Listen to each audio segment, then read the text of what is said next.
Hey guys, welcome to a new video. Today I want to talk about, can we trust Hotta Studios, the developers behind Tower Fantasy, to get character balancing right in their new game Neverness to Everness. I mean, if you played Tower Fantasy, you probably pulled a weapon, quit the game, came back just to see that that weapon is no longer usable in the meta. It is super frustrating, and it's caused a lot of people to quit and a lot of people to doubt Hotta if they can competently balance characters in their new game Neverness to Everness. So I want to address, as a Tower Fantasy player, what do I think about the situation going into NTE. I think Hotta themselves realized that they messed up. In fact, there was a point where they actually went to Billy and they put out an apology like, hey guys, we messed up. And they ended up relaunching the game in China as the reboot server, and I've been playing it for the past 6 months as a free-to-play player. I think I could safely say at this point, I think they know how to rebalance characters. Like, the combat is more interactive, the meta is more diverse. I'm using Crow, I'm using King, I'm using Tsubasa. If you play Tower Fantasy, you know those are standard banner 1.0 characters. I'm also using Frigg, who was one of the first limited weapons.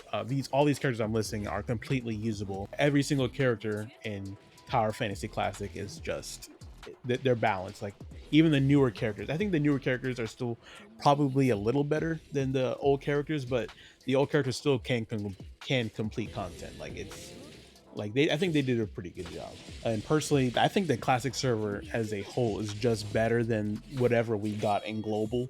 I mean, it's just good to know that if I invest money in a character in the classic server, then my investment would be protected. And I can't say the same for the standard game, because of a consistent 10% power creep from banner to banner, eventually that character is just not going to be usable anymore, and it sucks. And it's good to see Hotta can actually learn from their mistakes and make the game better by balancing characters and allowing weapons to be now a long-term investment. But yeah, power creep aside, I think Hotta is very self-aware of their faults and how they're perceived by the public, and they're not above making fun of themselves. Or they've made a joke how there's only 5 Tower Fantasy players left.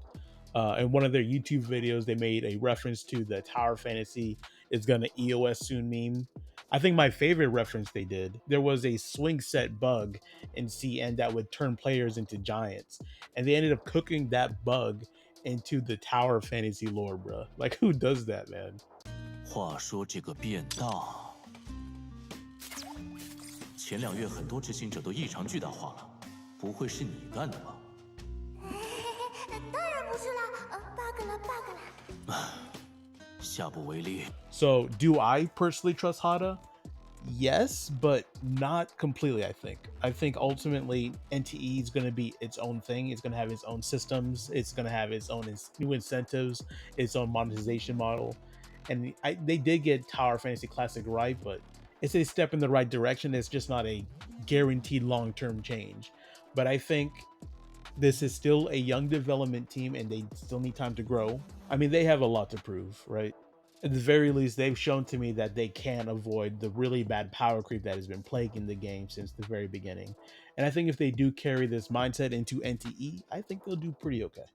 So what do you guys think? How skeptical are you guys going to NTE? Drop your skepticisms and your thoughts below.